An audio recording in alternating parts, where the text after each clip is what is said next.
नमस्कार दोस्तों, शुरू करते हैं आज का सेशन। अगेन यूपीपीएससी मेंस हमारा GS 5 और टॉपिक नंबर 1.2 यूपीपीएससी के मेंस GS 5 के टॉपिक नंबर 1.2, क्योंकि टॉपिक 1 को मैंने कई सारे पार्ट्स में डिस्ट्रीब्यूट किया है। Topic 1.2 is civilisation of UP. यहाँ पर यूपी के सिविलाइजेशन की बात होगी, कैसे कैसे यूपी का सिविलाइजेशन हुआ। तो क्वेश्चंस के थ्रू देखते हैं, एक क्वेश्चन को देखते हैं कैसे उसका बॉडी डिजाइन होगा। अगेन ये फास्ट सीरीज जो बनी है ये GS 5 के लिए बनी है दोस्तों। इसका पर्पस ये है कि आपको क्या क्या चीजें इसमें शामिल करनी होंगी, किन किन चीजों के बारे में आपको ध्यान रखना होगा। यहाँ पर लगभग चीजों को कवर किया गया है। ये फास्ट ट्रैक वीडियोस है, इसलिए बनाए गए हैं कि एक दो बार आप इन्हें देखें, अपना डेटा अपडेट करें और अकॉर्डिंगली जो क्वेश्चंस है कैसे सॉल्व करना है, क्योंकि बहुत सारी चीजें आपने यूपी के बारे में पहले से ही पढ़ रखी होंगी। बस किस चीज को कैसे कहाँ यूज करना है वो हम देखेंगे। The civilisation heritage of Uttar Pradesh rooted in ancient cities like Varanasi, Ayodhya, Mathura. यहाँ पर इन 3 सिटी का जिक्र चल रहा है। क्वेश्चन का आंसर भी इनके आसपास घूमेगा। Continues to shape its modern identity. भाई आज राम मंदिर अयोध्या में इकोनॉमिक का बहुत बड़ा सोर्स, रेवेन्यू का बहुत बड़ा सोर्स बन गया है यूपी का। तो वो एंशियंट सिटी आज भी यूपी को वर्ल्ड लेवल पर लेकर जा रही है। प्रयागराज का कुंभ मेला, तो governance and developmental priorities critically examine it's statement. इस स्टेटमेंट को आपको क्रिटिकली एग्जामाइन करना है, जो कि वाराणसी, अयोध्या और मथुरा के आसपास घूम रहा है और बोल रहा है कि मॉडर्न आइडेंटिटी जो आज यूपी का है, जो उसका आज गवर्नेंस है एंड जो डेवलपमेंटल प्रायोरिटीज है, वो इन 3 सिटीज के कहीं ना कहीं आसपास घूम रही है। क्योंकि कई सारे कॉरिडोर्स बन रहे हैं, उन कॉरिडोर्स के नाम आपको यहां पर मेंशन करना पड़ेंगे आंसर में। With reference to recent cultural revival, tourism initiative, tourism बहुत बढ़ गया है यूपी में, and heritage based urban development in the state. Ayodhya का डेवलपमेंट, वाराणसी का डेवलपमेंट, मथुरा का डेवलपमेंट, वहां के मंदिरों का डेवलपमेंट, कॉरिडोर्स जो बनाए जा रहे हैं, इन सब से हमें यहाँ पर आंसर को लिंक करना पड़ेगा। अब आंसर में बात करते हैं। Trace the civilisation heritage of UP. For example Mahajanapada, जो महाजनपदें थी, बुद्धिस्ट एरा, वैदिक रूट्स, इन सब को यूपी से आपको कहीं ना कहीं कनेक्शन दिखाना पड़ेगा। इसकी सारी डिटेलिंग नीचे की जाएगी दोस्तों। यहाँ पर आंसर को किस तरीके से लिखना है, क्या लिंक कर सकते हैं, वो बताया जा रहा है। और कहीं ना कहीं जीएस का जो स्टूडेंट है वो इन सारी चीजों को कहीं ना कहीं पहले आइडिया लेकर पढ़ा हुआ है। यहाँ पर हम सिर्फ फास्ट ट्रैक देख रहे हैं कि कैसे लिंकेज होगा। Analyse how it's heritage still influences modern identity and policy. आइए अब आते हैं बेहतरीन एग्जांपल्स पर। अयोध्या राम मंदिर कंस्ट्रक्शन आज हुआ, मॉडर्न जमाने की बात है, लेकिन कहीं ना कहीं हमारी वैदिक और पुरानी सभ्यता, सिविलाइजेशन से लिंक्ड है।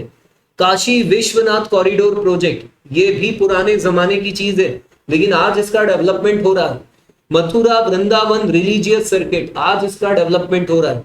मेंशन करंट टूरिज्म प्रमोशन, आज जो करंट टूरिज्म का प्रमोशन हुआ है, कुंभ के मेले में प्रयागराज में लाखों लोगों ने स्नान किया, करोड़ों लोगों ने वहां पर स्नान किया। तो ये सारी चीजें, urban redevelopment and spiritual diplomacy, for example G20 events in Varanasi, ये सॉफ्ट पावर दिखाता है भारत का, वर्ल्ड लेवल पर सॉफ्ट पावर, आप इसे यहां पर लिंक कर सकते हैं। डिस्कस चैलेंजेस, चैलेंजेस आपको बताने, टूरिज्म के रिस्पेक्ट में चैलेंजेस बताने, respect discuss challenges over tourism, मतलब टूरिज्म के relation, over environmental concern, over commercialisation of sacred sites, ये भी एक इशू है। जो धार्मिक स्थान है, क्या उनका हद से ज्यादा कमर्शियलाइजेशन किया जा रहा है। इन सारी बातों पर आपको सारे एंगल पर, सारे पॉइंट ऑफ व्यू पर कहीं ना कहीं चर्चा करनी पड़ेगी। Provide a balanced view with suggestion, देखिए provide a balanced view with suggestion for sustainable heritage lead development. भाई ये जो शब्द है ना, ये आपकी लाइन को चार चांद लगा देगा। बहुत ज्यादा बड़ा कंक्लूजन लिखने की जरूरत नहीं है, सिंपल सी बात है, सस्टेनेबल हेरिटेज लीड डेवलपमेंट होना चाहिए।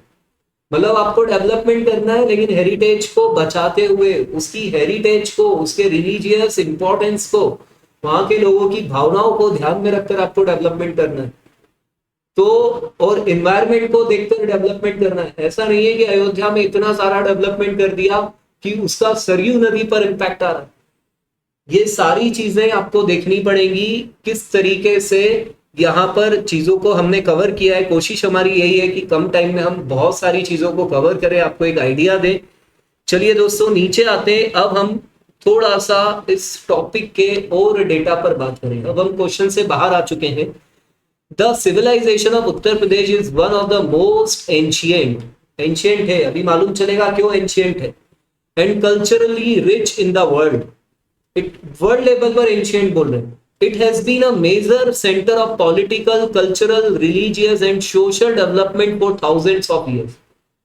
हजारों सालों से जो political, cultural, religious, social development हुआ है, कहीं ना कहीं उसका केंद्र उत्तर प्रदेश रहा है। Here's a detailed overview of civilization of Uttar Pradesh. अब हम डिटेल में जा रहे हैं। क्वेश्चन देखा आइडिया लेने के लिए, अब हम डिटेल पर जा रहे हैं दोस्तों। Ancient civilization of Uttar Pradesh क्या है? Ancient civilization of Uttar Pradesh, first इसको लिंक कर रहे हैं Indus valley and copper age influences. भाई जो हिस्टोरिकल रिकॉर्ड्स है उस पर बात की जाएगी। हम बहुत ज्यादा पुरानी चीजों पर नहीं जा रहे हैं, क्योंकि जो हिंदू धर्म में उसकी मान्यताएं बहुत सारी चीजें बताती हैं, जैन धर्म की मान्यताएं बहुत सारी चीजें बताती हैं। तो हम यहाँ पर जो भी डिस्कशन कर रहे हैं, जो एनसीईआरटी के बेस पर है, उसी पर हम बात करेंगे। Indus valley and copper age influences जो गवर्नमेंट रिकॉर्ड्स पर है, हम उस पर बात करेंगे। While the Indus Valley civilization was mainly in northwestern India and Pakistan, आज का Pakistan, evidence of late Harappan culture has been found in western UP। जगह का नाम बताओ भाई। Alamgirpur and in Meerut. जो मेरठ में आलमगीरपुर है, उसमें हरप्पन कल्चर जो है वो पाया गया।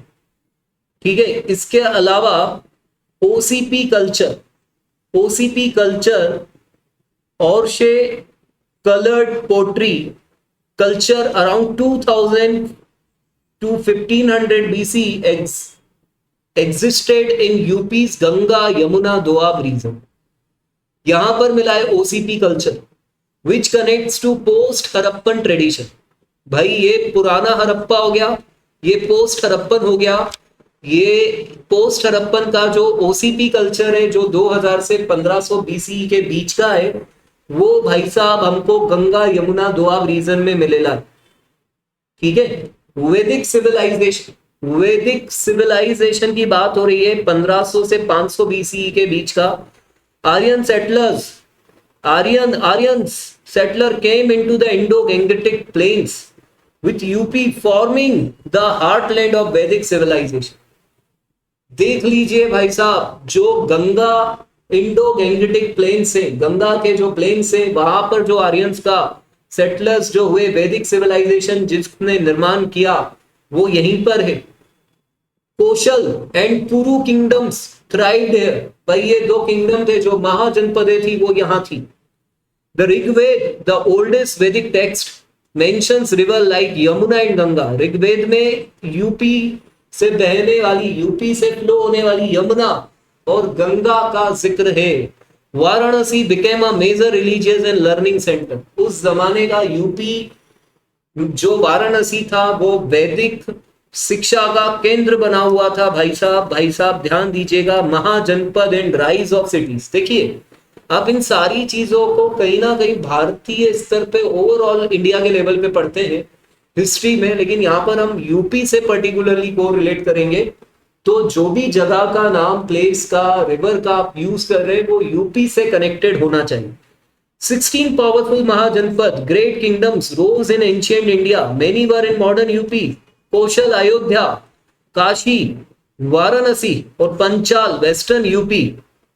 Urbanization increased with the growth of cities like Koshambi, Shravasti और Mathura.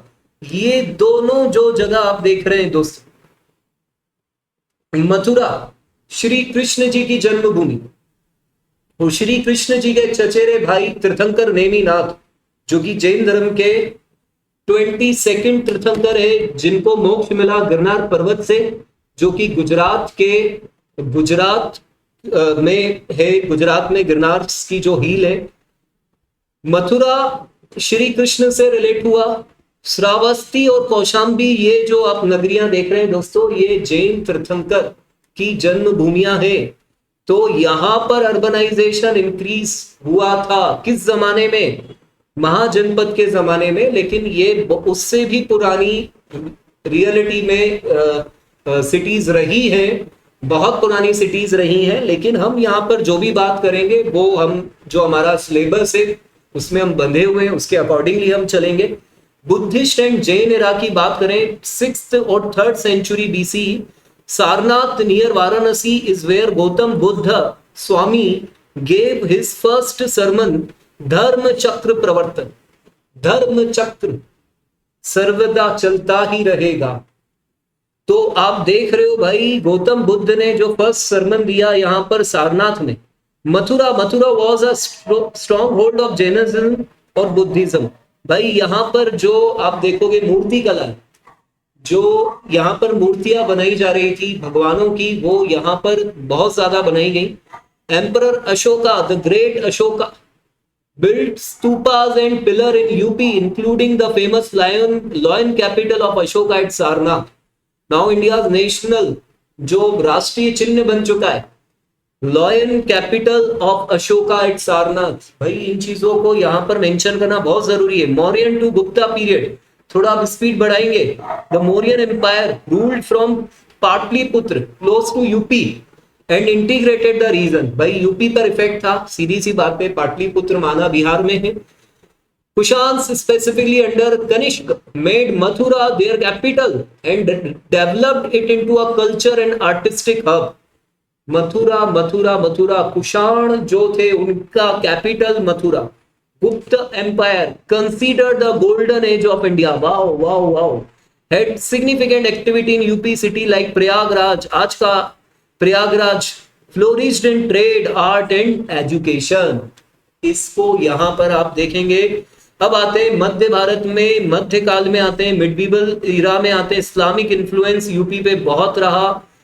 Turkish, Afghan, later Mughal ruled large part of UP।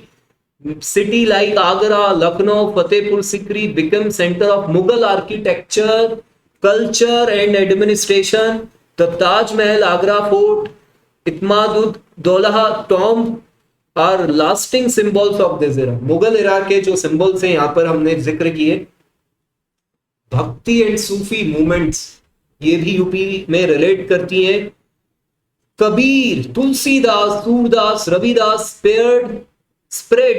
spread bhakti devotion movement in local languages। Sufi, Khwaja Moinuddin Chishti Ajmer and Sheikh Salim Chishti Fatehpur Sikri had a strong following in UP। Ajmer Rajasthan में, लेकिन उनकी जो followings है वो UP में बहुत ज्यादा है। मॉडर्न एरा की बात करें भाई, यूपी वाज होट bed of the 1857 first war of independence. ये सिटीज के नाम देखिए जहां पर, और मंगल पांडे, मंगल मंगल मंगल मंगल हो। ध्यान रखना भाई, महान लोग played a vital role in Indian freedom struggle. आज जो भी है सबकी वजह से है, इनको ना भूल जाना। Post independence UP has been central to Indian politics and cultural preservation. 80 MP highest किसी भी स्टेट का हाईएस्ट इधर से आता है। कल्चरल लीगेसी एंड कंट्रीब्यूशन, भाई इतना समय दिया है, 2-4 मिनट और दे दो। एक चिप्स का पैकेट दिया है मालिक, थोड़ा इतना खर्चा किया तो एक चिप्स का पैकेट और ले लो मालिक।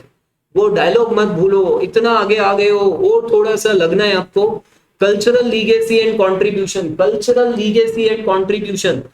हिंदी, उर्दू, भाई ये ऑफिशियल लैंग्वेज फर्स्ट, ये second designated official language Urdu, Awadhi, Bhojpuri, Braj and more की ना हो सकी दोबारा, मिशन इम्पॉसिबल 2, भोजपुरी लैंग्वेज, ये मत लिख कर आना वहां पर, लेकिन थोड़ा सा आपको बताना, literature, birth place of Tulsidas, Ramcharitmanas, Premchand ji and many others, art and music, Kathak dance, भाई आर्ट जो क्लासिकल डांस है उसमें से एक Kathak, Hindustani classical music, Lucknow and Varanasi gharana, festival Kumbh Mela Prayagraj, Ramlila in Ayodhya, Holi in Barsana, ये बातें कहीं ना कहीं 1.3 में भी रिपीट हुई है, इसलिए घबराना नहीं है। और जितना repetition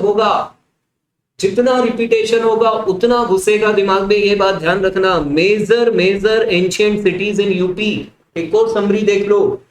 Varanasi, one of the world's oldest city, spiritual hub, G20 से आज इसको करंट में देख सकते हो। Ayodhya, birth place of tirthankars, lord Ram, Shri Ram की जन्मभूमि, तीर्थंकरों की जन्मभूमि, ये दोनों बातें आप ध्यान में रखिए।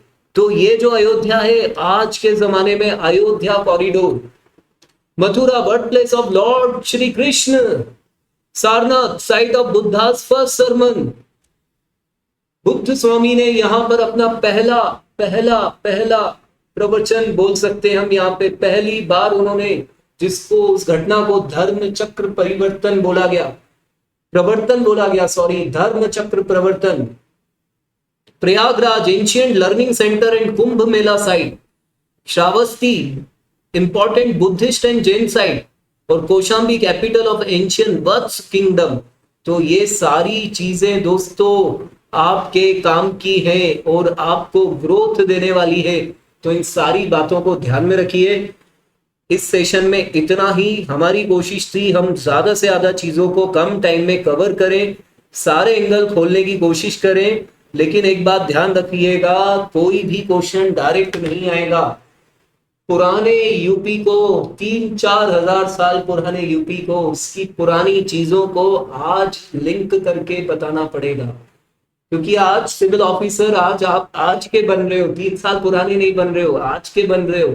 तो उतनी पुरानी चीज को आप कैसे संभालोगे, जो लोगों के दिलों में घुसी हुई है, जो लोगों के जीवन से जुड़ी हुई है, उस राज्य की इकोनॉमी से जुड़ी हुई है, उस राज्य की पहचान से जुड़ी हुई है। वहां का मुख्यमंत्री उन चीजों को लेकर ही चुनाव में आया था। तो ये सारी बातें आपको ध्यान में रखनी है, किस तरीके से लोकल लोगों के क्लैशेस को आप वहां पे संभालेंगे, क्या करेंगे।